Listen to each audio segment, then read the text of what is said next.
Assalamualaikum warahmatullahi wabarakatuh.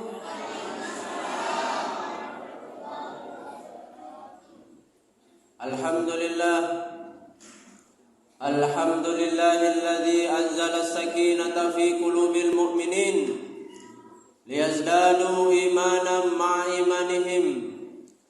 Asyhadu an la ilaha illallah wahdahu la syarika lah wa asyhadu anna Muhammadan abduhu wa rasuluh.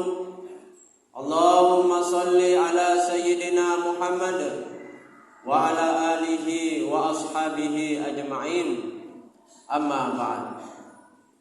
Bapak-bapak, ibu-ibu, jamaah salat tarawih yang insyaallah dimuliakan oleh Allah. Alhamdulillah, kembali kita bersyukur memuji Allah Subhanahu wa taala, yang mana Allah masih izinkan kita hingga di malam yang ke-10 di bulan suci Ramadan. Betapa banyak saudara-saudara kita sama doanya di hari raya Idul Fitri yang lalu. Ya Allah, pertemukan saya kembali dengan bulan suci Ramadan di tahun depan. Tetapi karena takdir Allah Subhanahu wa taala, mereka sudah tidak ada di sini menuju ke alam barzakh. Maka bersyukurlah Allah masih izinkan kita hingga di malam yang berkah ini. Tak lupa, tidak pernah kita berhenti untuk senantiasa bersalawat kepada Rasulullah Muhammad sallallahu alaihi wasallam. Man shalla alayya salatan sallallahu alaihi asyran.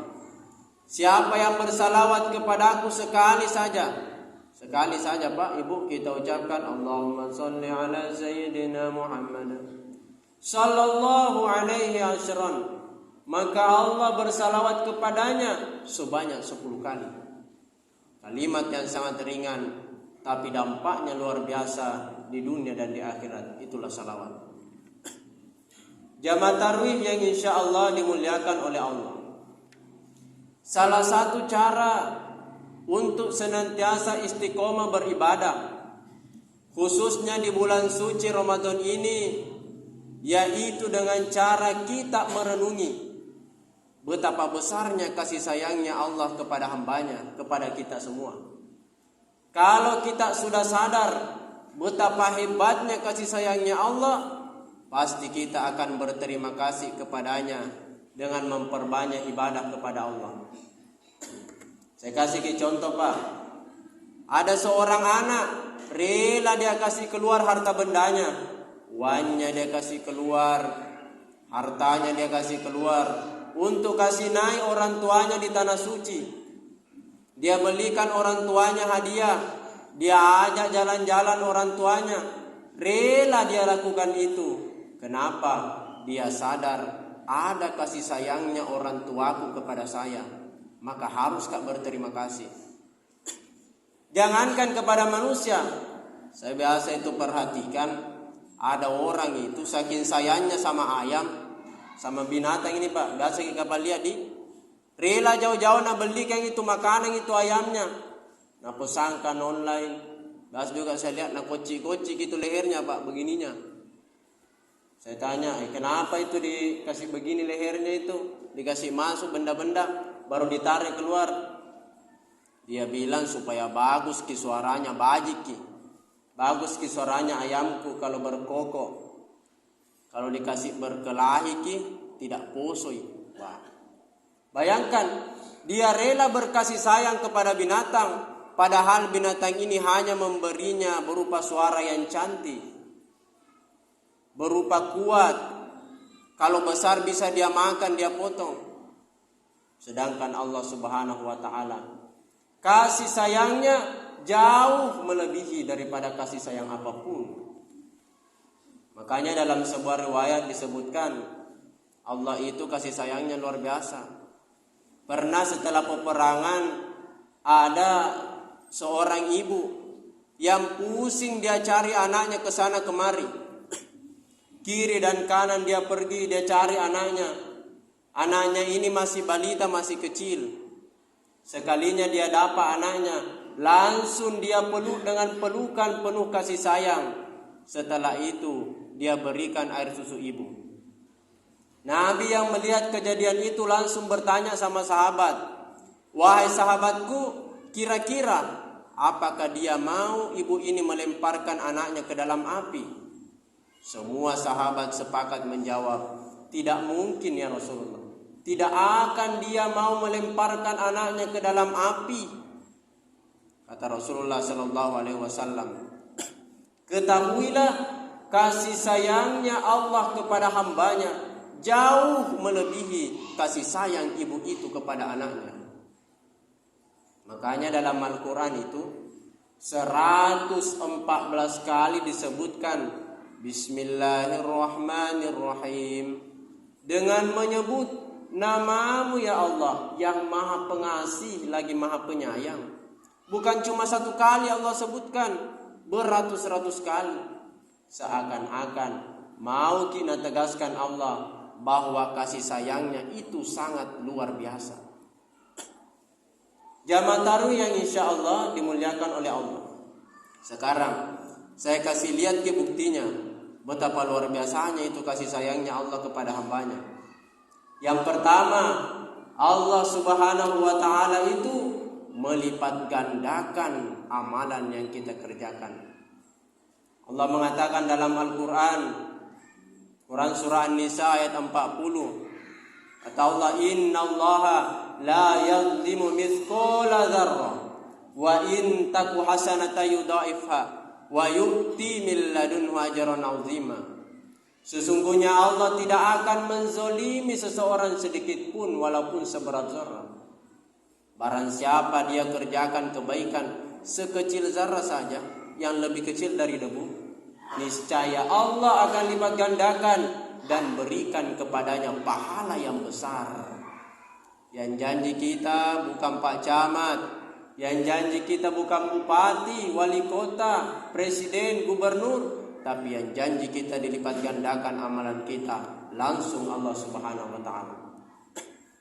Maka dalam riwayat Ibnu Abbas disebutkan, Rasulullah sallallahu alaihi wasallam mengatakan, barang siapa yang berniat melakukan kebaikan, baru kini berniat, tapi batal dikerjakan karena ada halangan syar'i, uzur, padahal kita sungguh-sungguh mau lakukan, maka masih tetap dicatat baginya satu kebaikan yang sempurna. Baru kita berniat itu. Barang siapa yang berniat melakukan kebaikan, lalu dia kerjakan kebaikan itu, maka akan mendapatkan 10 pahala dilipat gandakan hingga 700 kali lipat, bahkan berlipat-lipat. Coba. Dan barang siapa yang berniat melakukan keburukan, tapi batal kena kerjakan keburukan disebabkan takutnya kepada Allah, masih dicatat baginya satu kebaikan.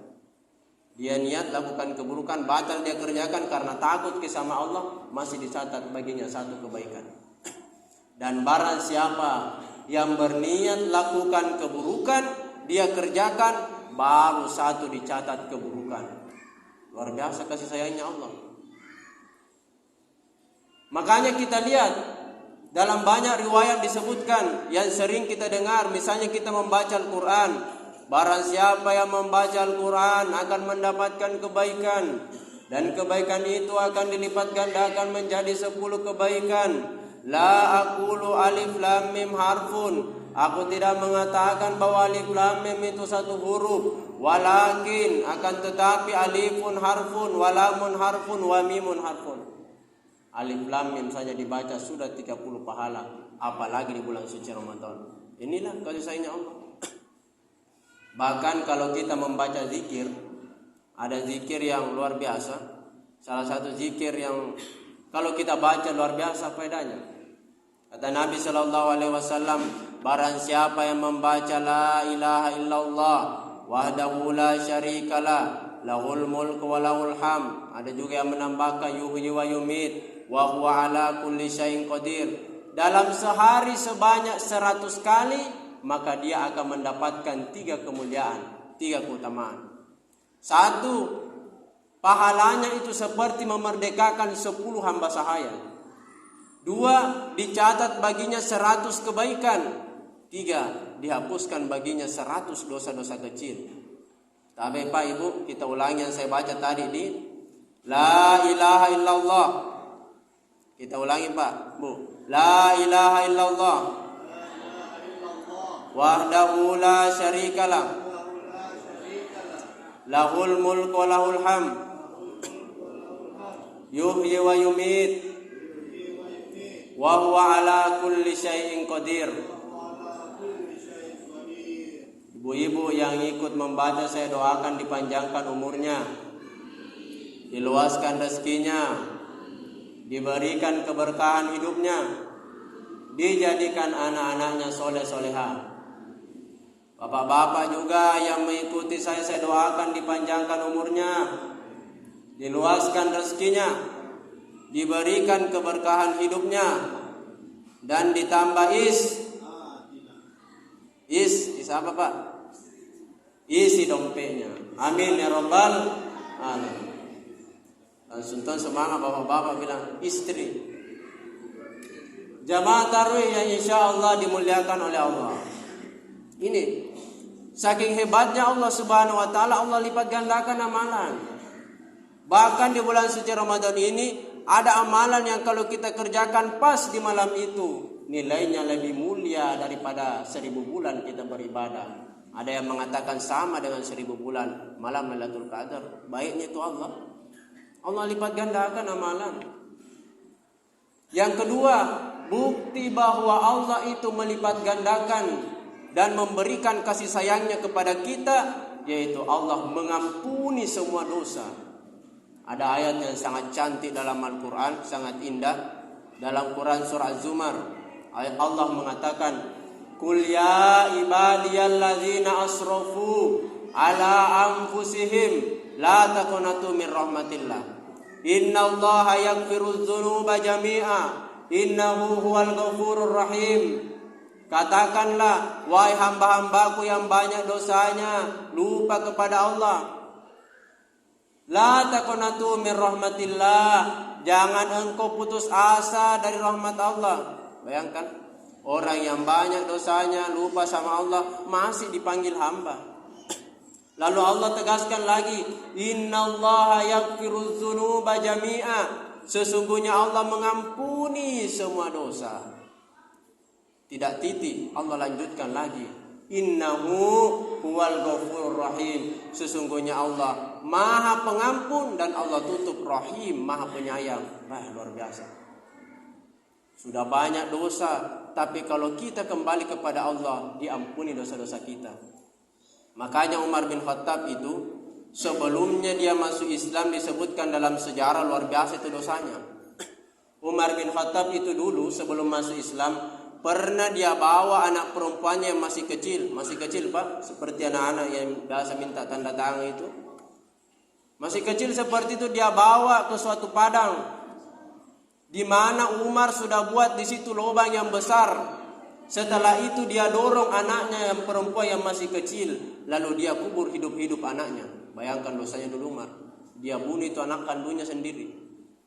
Umar bin Khattab dulu sebelum masuk Islam sering membuat patung berhala yang mana sebahagian dari patungnya itu terbuat daripada manisan. Kalau tiba masa kekeringan, ambil itu patung sebagian baru namakan itu Umar. Bayangkan Umar dulu itu. Dia ingin sekali membunuh Rasulullah. Tapi ketika dia bertobat kepada Allah, masuk ke dalam Islam, dia dijaminkan oleh Rasulullah sallallahu alaihi wasallam as-sabiqunal awwalun, golongan yang dijaminkan oleh Rasulullah surga. Jadi bukan itu masalah Pak. Seberapa banyak dosa yang kita kerjakan, jangan pikir gitu. Yang jadi masalah, mau tidak kita bertobat kepada Allah. Selama kita mau memperbaiki diri, insya Allah bukakan kita Allah pintu tobat. Saya kasih contoh sederhana Pak Di. Ada 5 orang sementara main joker, main domino. Mudah-mudahan tidak ada di sini. Tidak ada Pak. Kalau ada di sini di masjid lain atau di tempat lain paling. Ada 5 orang sementara dia bermain joker, main domino, belum pi sholat. Tiba-tiba 5 orang ini ada satu yang sudah sholat. Akhirnya dia bukalah pintu rumahnya, dia lewatilah temannya yang 4 orang yang masih main joker atau main domino. Apa Nabi bilang temannya ini 4 orang? Sadar mianu pergi sholat. Artinya apa? 4 orang ini tahu bahwa dulu dia belum sadar kalau belum sholat. Sehingga ketika dia sudah pergi sholat, tinggalkan pekerjaan yang menyanyiakan waktu, berarti dia sudah sadar. Dia sudah tahu karena dia sudah pergi ke masjid, dia sudah sadar. Apanya yang berbicara? Hatinya. Berarti di situ kita menyadari bahwa kasih sayang Allah Subhanahu wa taala bagi orang yang memperbaiki diri. Yang terakhir, bentuk daripada kasih sayang Allah kepada hambanya, Allah itu menutupi seluruh aib-aib kita. Saking bagusnya Allah menutup aib-aib kita. Ku kasih lagi contoh. Kalau ada orang membawa telur busuk atau buah yang busuk, pasti tidak mau itu mendekat. Kenapa? Botok bahaya dekat orang ini busuk. Tidak mau kita mendekat karena dia bawa buah yang busuk atau telur yang busuk. Seandainya seluruh kekurangan-kekurangan kita yang tidak nampak di hadapan manusia dibuka oleh Allah Subhanahu wa taala, maka jauh tidak mau mendekat itu orang karena tahu kekurangan-kekurangan kita. Coba makin lihat, tidak mau kita lewat di suatu jalan yang kita tahu ada pak begal-begal di situ. Kenapa? Tidak bagus sifatnya itu pak begal-begal. Tidak mau kita lewat di situ. Tapi bersyukurlah, Allah menutup seluruh aib-aib kita. Aib yang terkecil saja pak. Biasa saya perhatikan itu ada orang sudah baku janjian sama temannya. Baku janjian ketemu jam 4, jam 3 di tempat ini. Lalu di temannya ini sudah tepat waktu. Sudah sampai jam 4. Temannya ini ternyata baru bangun. Apa Nabi bilang di telepon, di mana maki? Sementara di jalan padahal baru bangun. Seandainya nak buka gitu Allah bahwa bohong ini, tidak mau makin percaya. Nabi bilang otowi. Padahal baru mandi. Mudah-mudahan tidak ada di sini di tempat lain biasa begitu. Di sini tidak ada bagus-bagus jamaahnya Masjid Darul Ma'arif. Jamaah tarawih yang insya Allah dimuliakan oleh Allah. Olehnya itu luar biasa kasih sayangnya Allah kepada hambanya. Maka karena Allah sayang kepada hambanya, sudah sepantasnya kita berterima kasih kepadanya. Sudah sepantasnya lah kita beribadah kepada Allah Subhanahu wa taala. Mudah-mudahan dengan kita berterima kasih kepada Allah, beribadah kepadanya, sungguh-sungguh mengabdi kepada Allah di bulan suci Ramadan ini, kita keluar nanti di bulan suci Ramadan mendapatkan derajat la'allakum tattaqun. Mungkin inilah jemaah sekalian yang bisa kami sampaikan. Lebih dan kurangnya mohon dimaafkan. Kalau ada salah kata datang dari pribadi kami, yang benar datangnya dari Allah Subhanahu wa taala. Wa sallallahu ala nabiyyina Muhammad wa ala alihi wa sahbihi wa sallim. Wa akhiru da'wana alhamdulillahi rabbil alamin.